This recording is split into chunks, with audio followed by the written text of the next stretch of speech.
पुस्तक का नाम है rich dad poor dad by Robert Kiyosaki. मेरे दो डैडी थे, एक अमीर और दूसरे गरीब। एक बहुत पढ़े लिखे थे और समझदार थे। वे पीएचडी थे और उन्होंने अपने 4 साल के अंडर ग्रेजुएट कार्य को 2 साल से भी कम समय में कर लिया था। इसके बाद वे आगे पढ़ने के लिए Stanford university, university of Chicago तथा नॉर्थ वेस्टर्न यूनिवर्सिटी गए और यह सब उन्होंने पूरी तरह से स्कॉलरशिप के सहारे ही किया।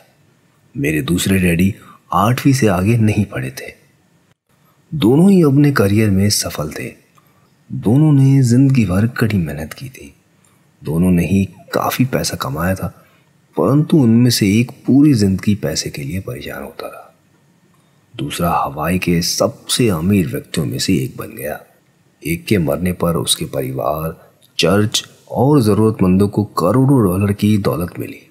दूसरा अपने पीछे कर्ज छोड़ गया। मेरे दोनों डैडी इरादे के पक्के, चमत्कारी और प्रभावशाली थे। दोनों ने मुझे सलाह दी, परंतु उनकी सलाह एक सी नहीं थी। दोनों ही शिक्षा पर बहुत जोर देते थे, परंतु उनके द्वारा सुझाए गए पढ़ाई के विषय अलग अलग थे।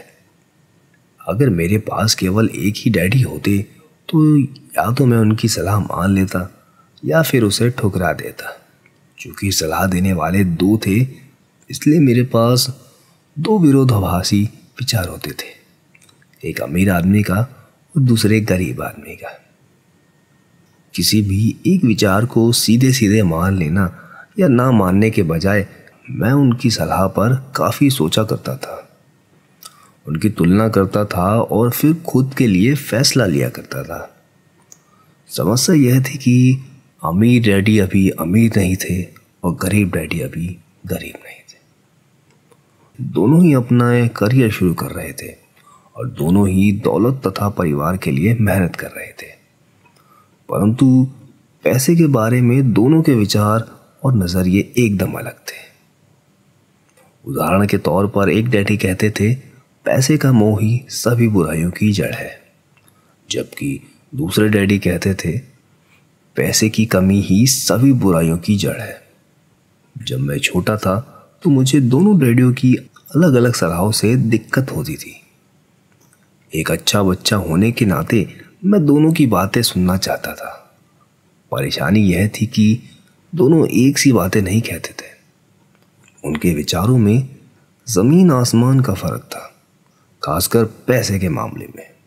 मैं काफ़ी लंबे समय तक यह सोचा करता था कि उनमें से किसने क्या कहा, क्यों कहा और उसका परिणाम क्या होगा। मेरा बहुत सा समय सोच विचार में ही गुजर जाता था। मैं खुद से बार बार इस तरह के सवाल पूछा करता, उन्होंने ऐसा क्यों कहा, और फिर दूसरे डैडी की कही हुई बातों के बारे में भी इसी तरह से सवाल पूछता। काश मैं यह बोल सकता, हाँ वे बिल्कुल सही हैं, उनकी बातों से पूरी तरह सहमत हूँ, या यह कहकर सीधी उनकी बात ठुकरा सकता, बुढ़े को यह तक नहीं पता कि वह क्या कर रहा है। क्योंकि दोनों ही मुझे प्यारे थे, इसलिए मुझे खुद के लिए सोचने पर मजबूर होना पड़ा। इस तरह सोचना मेरी आदत बन गई, जो आगे चलकर मेरे लिए बहुत फ़ायदेमंद रही। अगर मैं एक तरह से ही सोच पाता तो यह मेरे लिए इतना फ़ायदेमंद नहीं होता। धन दौलत का विषय स्कूल में नहीं बल्कि घर पर पढ़ाया जाता है। शायद इसलिए अमीर लोग और ज़्यादा अमीर होते जा रहे हैं, जबकि गरीब और ज़्यादा गरीब। हाँ, और मध्य वर्ग कर्ज में डूबा रहता है। हम में से ज़्यादातर लोग पैसे के बारे में अपने माता पिता से ही सीखते हैं। कोई गरीब पिता अपने बच्चे को पैसे के बारे में क्या सिखा सकता है? वह सिर्फ इतना ही सिखा सकता है या कह सकता है स्कूल जाओ और मेहनत से पढ़ो।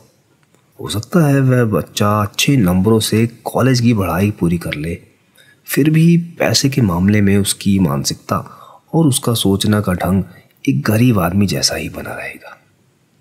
यह सब उसने तब सीखा था जब वह छोटा बच्चा था। धन का विषय स्कूलों में नहीं पढ़ाया जाता। स्कूलों में शैक्षणिक और व्यावसायिक निपुणताओं पर जोर दिया जाता है, न कि धन संबंधी निपुणता पर।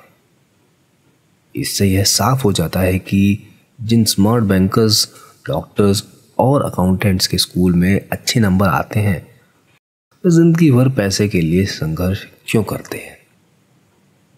हमारे देश पर जो भारी कर्ज लदा हुआ है वह काफ़ी हद तक उन उच्च शिक्षित राजनेताओं और सरकारी अधिकारियों के कारण है जो आर्थिक नीतियां बनाते हैं। और मज़े की बात यह है कि वे धन के बारे में बहुत कम जानते हैं। मैं अक्सर नई सदी में आने वाली समस्याओं के बारे में सोचता हूँ। तब क्या होगा जब हमारे पास ऐसे करोड़ों लोग होंगे जिन्हें आर्थिक और चिकित्सायिक मदद की ज़रूरत होगी। धन संबंधी मदद के लिए या तो वे अपने परिवार पर या फिर सरकार पर निर्भर होंगे।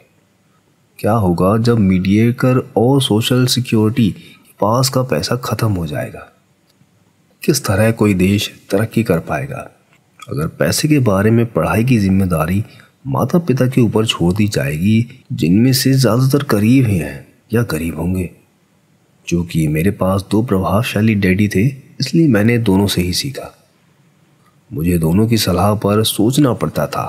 इस तरह से सोचते सोचते मैंने यह भी जान लिया कि किसी व्यक्ति के विचार उसकी ज़िंदगी पर कितना ज़बरदस्त प्रभाव डाल सकते हैं। उदाहरण के तौर पर एक डैडी को यह कहने की आदत थी, मैं इसे नहीं खरीद सकता, और दूसरे डैडी इन शब्दों के इस्तेमाल से चिढ़ते थे। वे जोर देकर कहा करते थे, मुझे इसके बजाय यह कहना चाहिए, मैं इसे कैसे खरीद सकता हूँ। पहला वाक्य नकारात्मक और दूसरा प्रश्नवाचक। एक में बात खत्म हो जाती है, दूसरे में आप सोचने के लिए मजबूर हो जाते हैं। मेरे जल्दी अमीर बनने वाले डैडी ने मुझे सिखाया कि जब हम कहते हैं मैं इसे नहीं खरीद सकता, तो हमारा दिमाग काम करना बंद कर देता है। इसलिए इसके बजाय जब हम यह सवाल पूछते हैं मैं इसे कैसे खरीद सकता हूँ, तो हमारा दिमाग काम करने लगता है। उनका यह मतलब नहीं था कि आपका जिस चीज़ पर दिल आ जाए उसे खरीदना ही है। वे लगभग दीवानगी की हद तक अपने दिमाग को कसरत करवाना चाहते थे, क्योंकि उनके ख्याल से दिमाग दुनिया का सबसे ताकतवर कंप्यूटर है।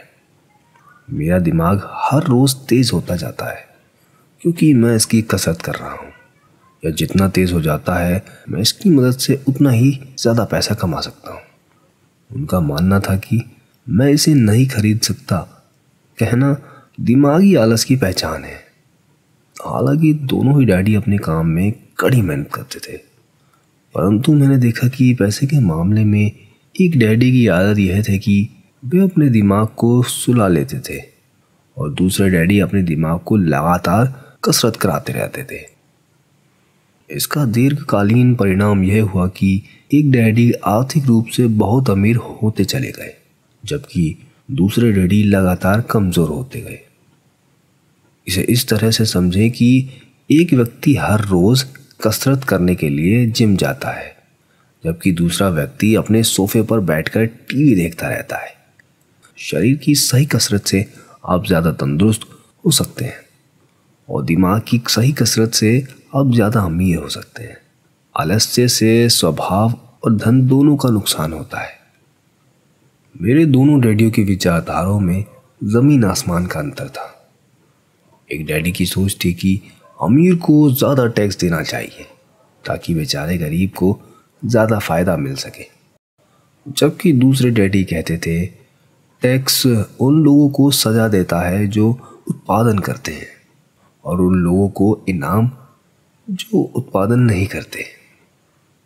एक डैडी सिखाते थे मेहनत से पढ़ो ताकि तुम्हें किसी अच्छी कंपनी में नौकरी मिले, जबकि दूसरे डैडी किसी की यह थी मेहनत से पढ़ो ताकि तुम्हें किसी अच्छी कंपनी को खरीदने का मौका मिल जाए। एक डैडी कहते थे मैं इसलिए अमीर नहीं हूँ क्योंकि मुझे बाल बच्चों को पालना पड़ता है।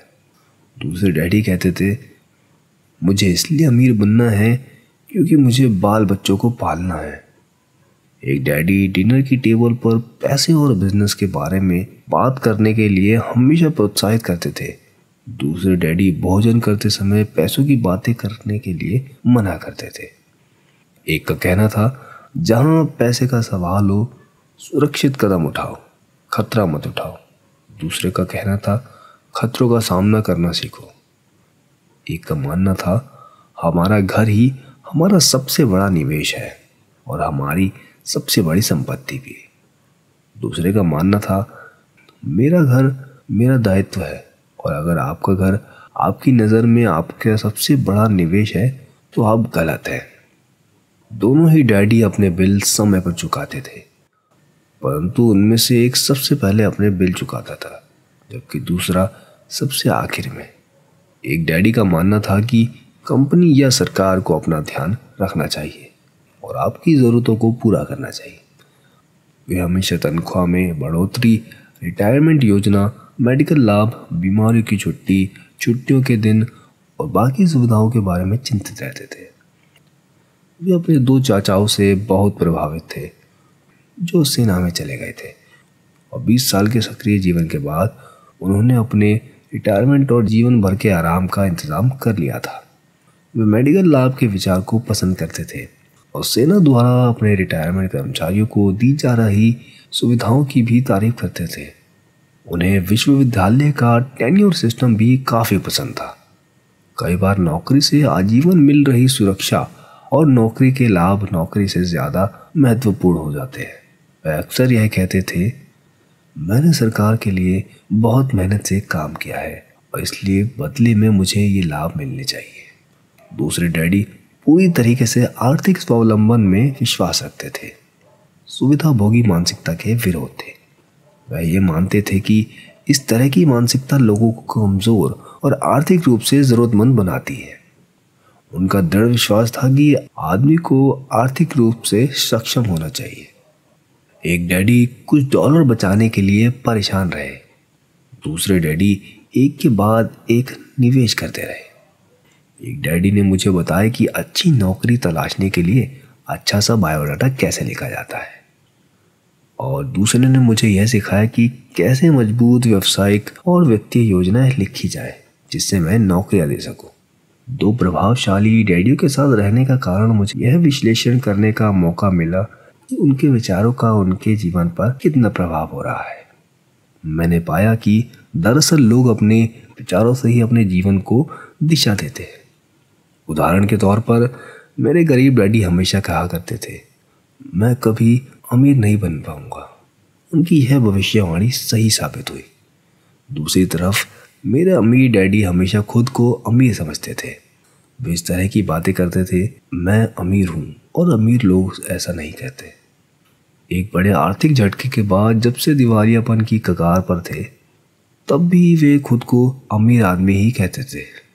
वे अपने समर्थन में यह कहते थे, गरीब होने और पैसा ना होने में फ़र्क होता है। पैसा पास होना अस्थायी होता है जबकि गरीबी स्थायी है। मेरे गरीब डैडी यह भी कहते थे, मेरे पैसे में कोई रुचि नहीं है या पैसा महत्वपूर्ण नहीं है।